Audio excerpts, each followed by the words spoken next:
Good afternoon, everyone. My name is Dr. Miller, and the SCP we're going to be studying today is SCP-049. Object Class: Euclid. Special Containment Procedures. SCP-049 is contained within a standard secure humanoid containment cell in Research Sector 2 at Site-19. SCP-049 must be sedated before any attempts to transport it.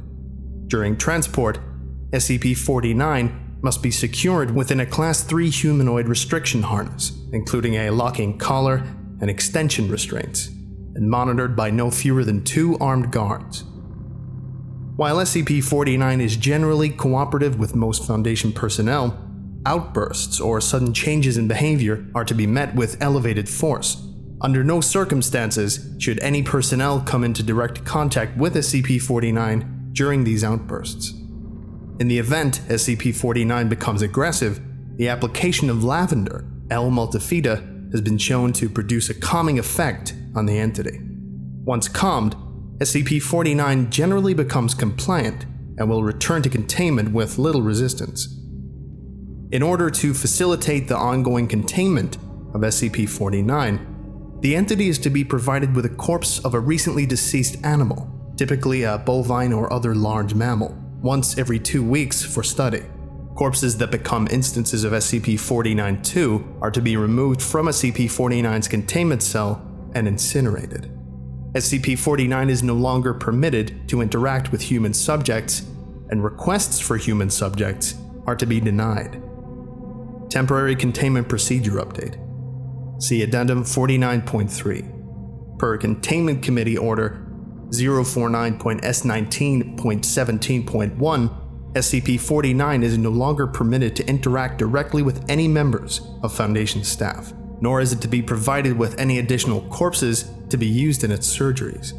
This order shall persist indefinitely, until such time a consensus regarding the ongoing containment of SCP-049 can be reached.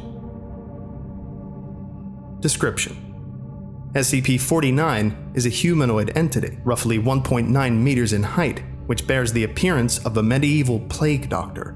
While SCP-049 appears to be wearing thick robes, and the ceramic mask indicative of that profession, the garments instead seem to have grown out of SCP-049's body over time, and are now nearly indistinguishable from whatever form is beneath them. X-rays indicate that despite this, SCP-049 does have a humanoid skeletal structure beneath its outer layer. SCP-049 is capable of speech in a variety of languages, though it tends to prefer English or medieval French. While SCP-049 is generally cordial and cooperative with Foundation staff, it can become easily irritated or at times outright aggressive if it feels that it is in the presence of what it calls the pestilence. Although the exact nature of this pestilence is currently unknown to Foundation researchers, it does seem to be an issue of immense concern to SCP-049. SCP-049 will become hostile with individuals it sees as being affected by the pestilence, often having to be restrained should it encounter such. If left unchecked, SCP-049 will generally attempt to kill any such individual. SCP-049 is capable of causing all biological functions of an organism to cease through direct skin contact. How this occurs is currently unknown, and autopsies of SCP-049's victims have invariably been inconclusive. SCP-049 has expressed frustration or remorse after these killings, indicating that they have done little to kill the pestilence, though will usually seek to perform a crude surgery on the corpse using the implements contained within a black doctor's bag it carries on its person at all times. While these surgeries are not always successful, they often result in the creation of instances of SCP-049-2. SCP-049-2 instances are reanimated corpses that have been operated on by SCP-049. These instances do not seem to retain any of their prior memories or mental functions, having only basic motor skills and response mechanisms. While these instances are generally inactive, moving very little, and in a generally ambulatory fashion, they can become extremely aggressive if provoked, or if directed to by SCP-049.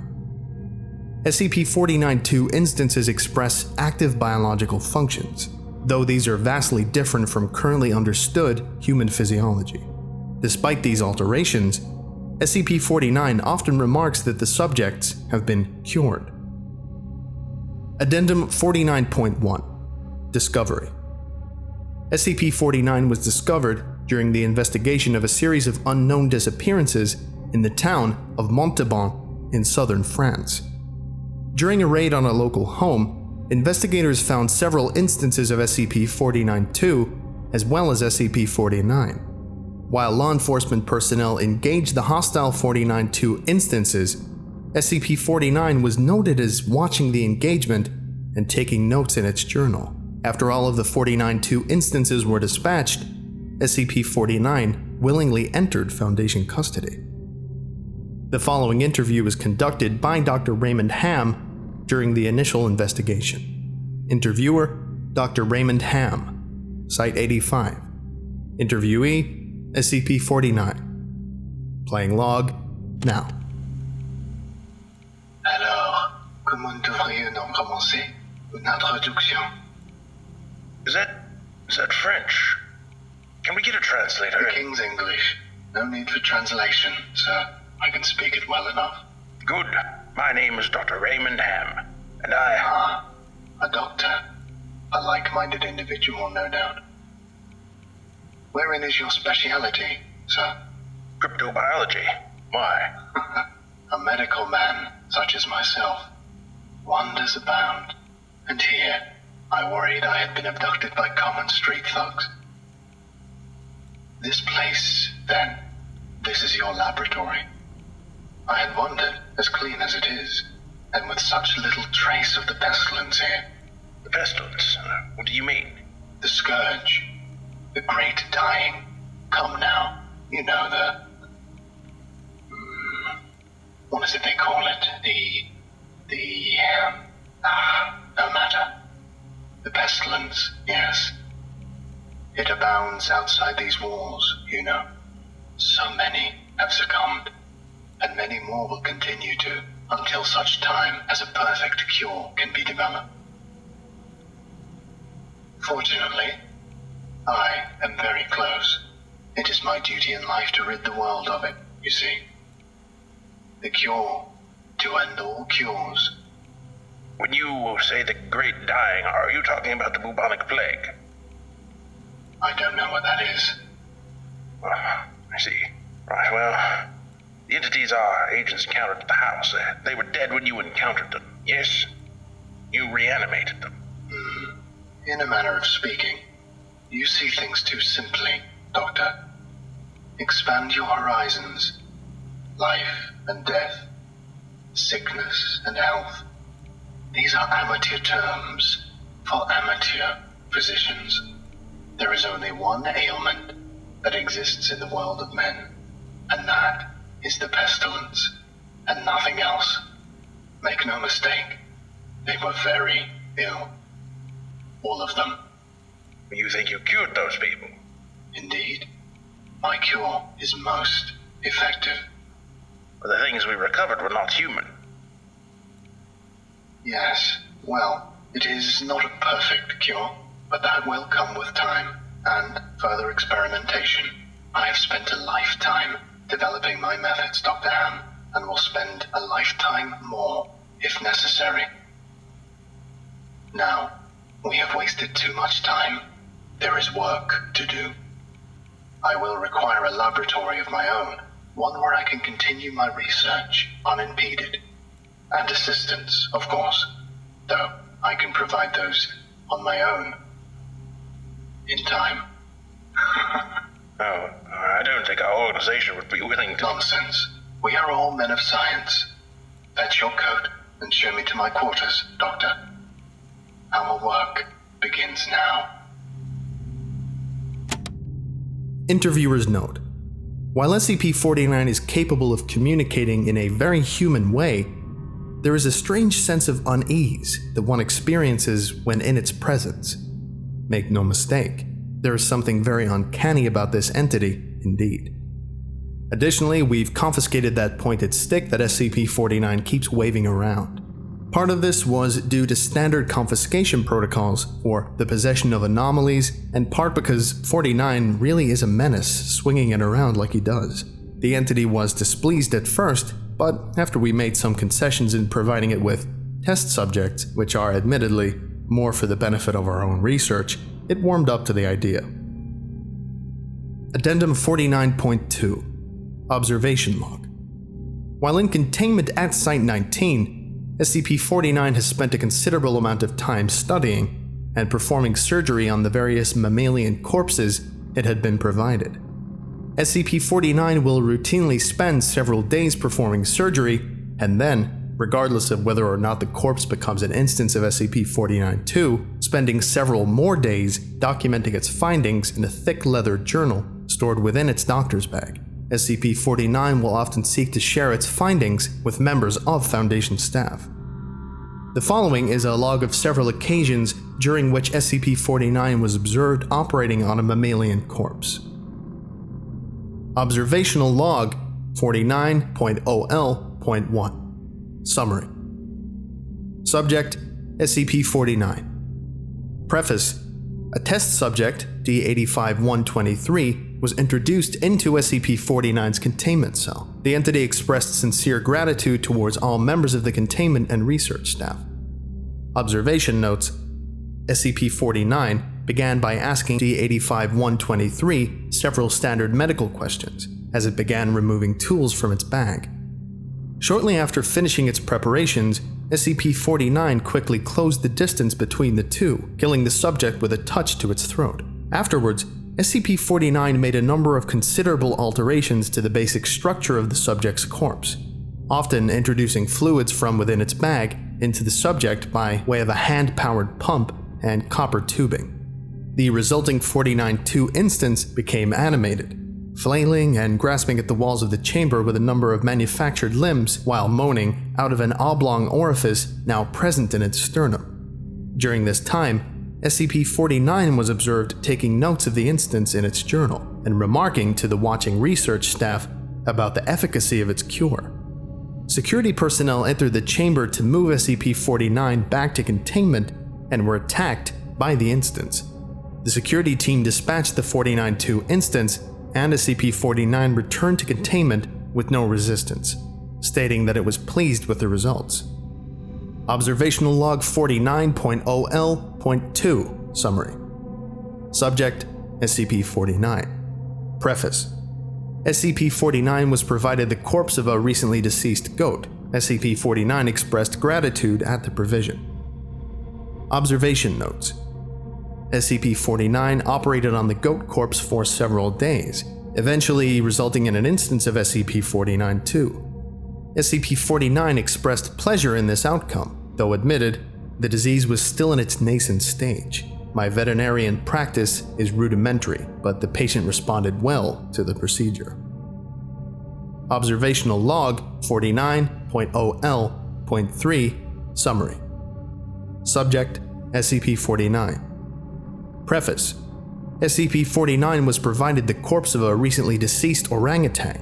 SCP-49 expressed noted gratitude at the provision, due to the similarities between the orangutan and common human physiology.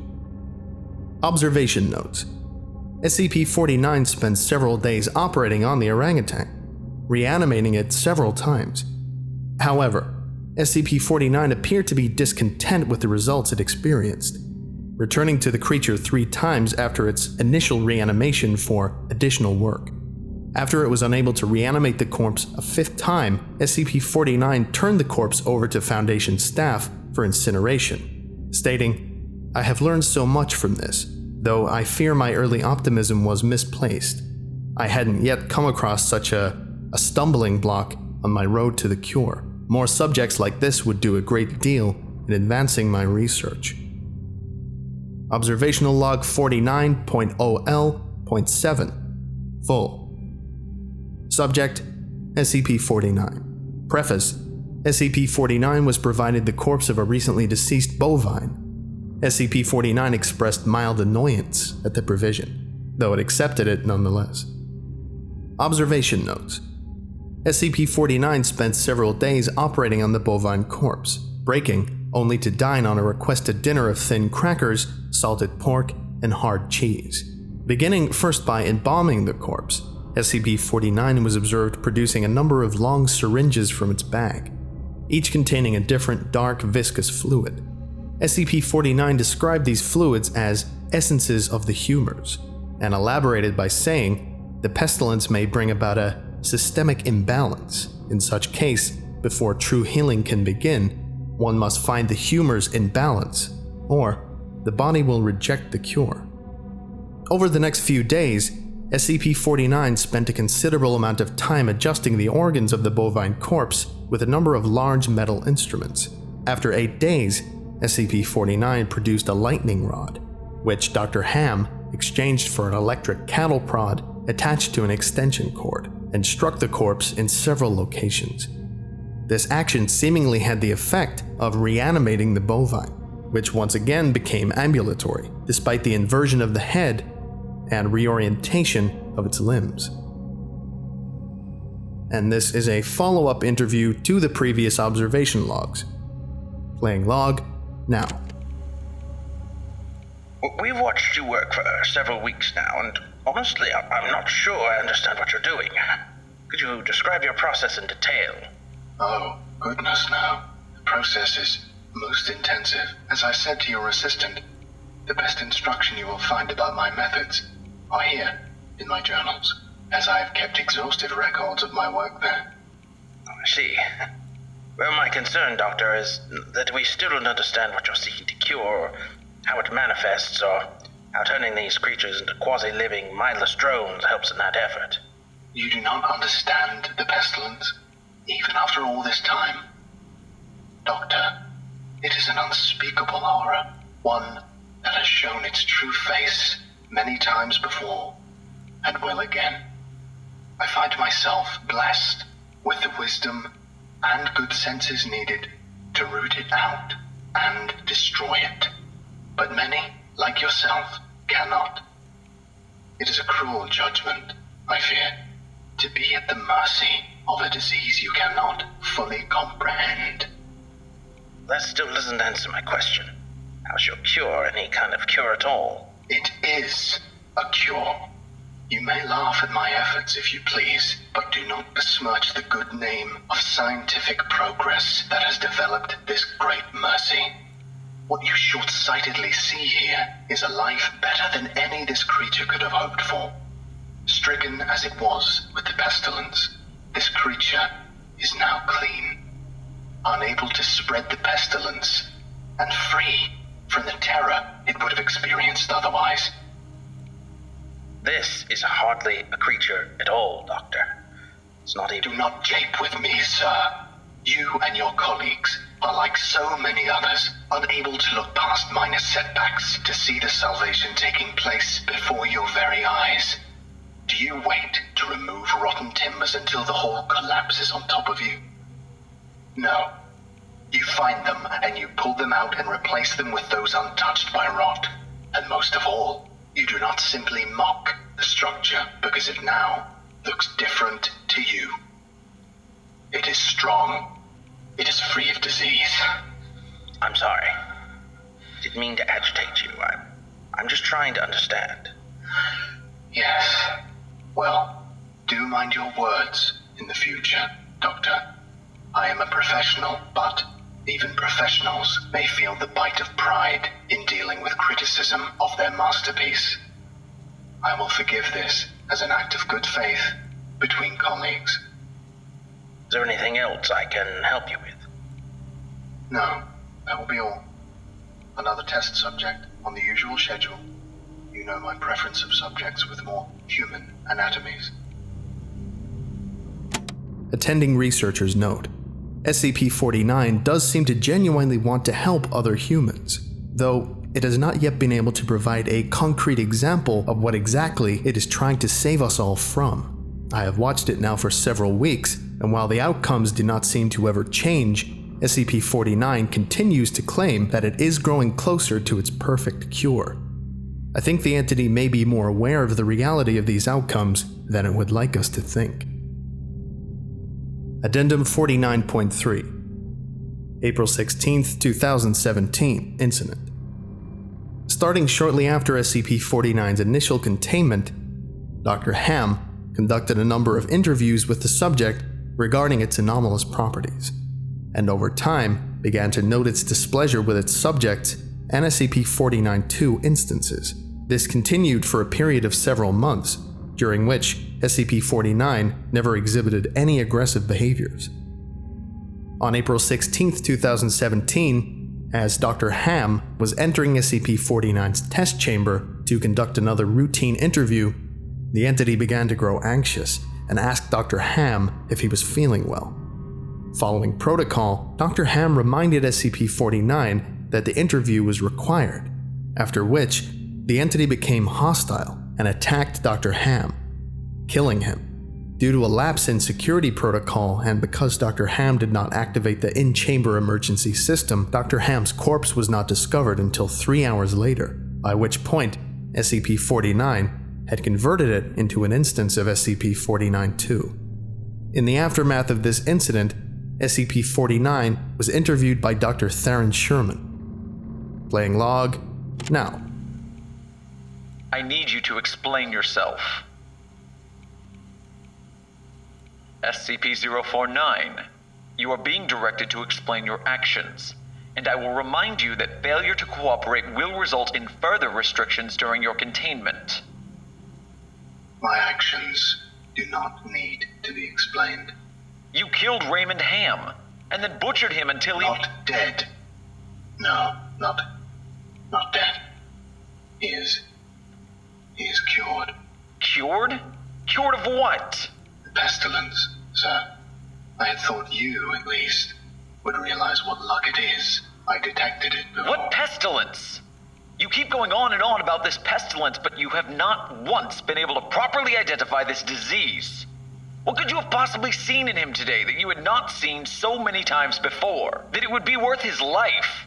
The pestilence presents and progresses in unforeseeable fashions, and has a queer way of creeping into the unprepared. And call it what you want, Doctor. It was a mercy I did to him. He is cured. He is a vegetable. I would not expect you to understand. You and your ilk have proven time and time again not to be men of science, but men of emotion. You cannot appreciate the horrors I have seen. Those many millions who have succumbed to the pestilence and been changed. Your cure cost Ray his life. No, good sir. I have saved it. You would allow this world to slip back into the despair of disease and death, ignoring that I have created a miracle. And what disease? What pestilence? He was a healthy man. He was a good doctor. I'm offering it freely to the afflicted. You are not worth this argument, sir. You are short-sighted and foolish. Dr. Ham was sick, and I cured him. I am the only one who can do this. My work must continue. There is still so much to learn, so much. I've had enough of this. And consider your allowances can be saved. revoked. Even you. Welcome to Containment 049. Might be saved. We're done here. I can save them all. I can cast down this plague once and for all. I can do this. Only me. I saved him. Dr. Ham. I cured him. He was sick. I know he was sick. I know he was. And you are all sick, but I can save you. I can save all of you because I am the cure. Addendum 49.4 Post-Incident Report Interview. The following interview is an excerpt from the April 16, 2017 49 Incident Report. The interview was conducted by Dr. Elijah Itkin and took place 3 weeks after the start of the initial investigation. Playing now. SCP-049, We are conducting this interview to close out our investigation of your actions taken on April 16th that resulted in the death of a staff member. Do you have any comments to make? Only that I look forward to the day when you will allow me to resume my work. I have spent the last few weeks compiling my notes and constructing a new theory for how the pestilence was able to infect someone in such an insidious manner that I nearly couldn't detect it. Have you experienced any remorse for your actions? For the death of Dr. Ham? Ah, yes. Well, the death of a colleague is always regrettable. But in the face of the pestilence, we must be swift, Doctor, and act without hesitation. Dr. Sherman noted in his report that you seemed to be mournful during your initial interview. Mourn?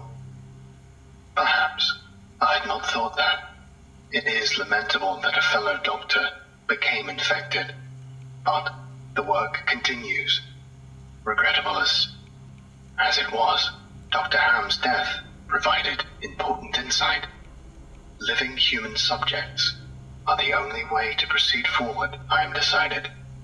My cure is of little use on dead flesh, and I have gleaned all I can from your generous supply of corpses. My desires turn towards tending to those still living who suffer from the disease. I'm afraid you're going to be disappointed.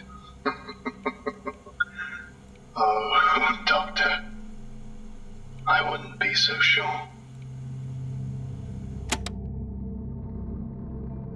Okay, I think that about does it for today. Thank you all for listening, if indeed you still are, and you're all dismissed. Goodbye. Hi everyone. So before the Patreon thank yous, I would like to thank people that contributed to this video. All of the links to their YouTube channels or their respective websites will be in the description, so I encourage you to go and check them out, because they're all great. Number 1 was Sherm from Site 42. Number 2 was Dr. Cimmerian, voice actor and author, links will be in the description. DJ Cactus was the guy that was responsible for the rewrite. And finally, Gabriel Jade, who was the original author of SCP-049.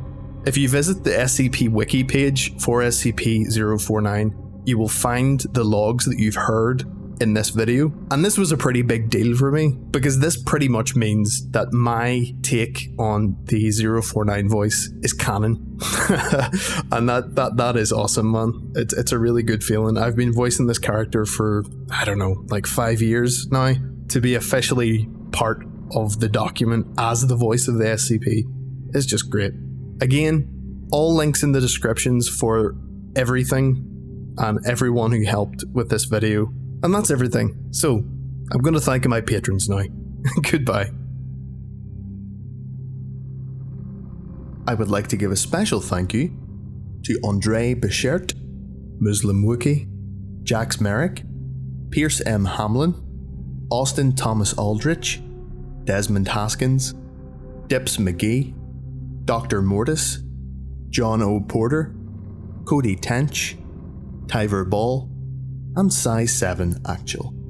If you would like a special thank you at the end of each of my videos, and some other cool stuff as well, visit patreon.com/TheVolgun. Thank you.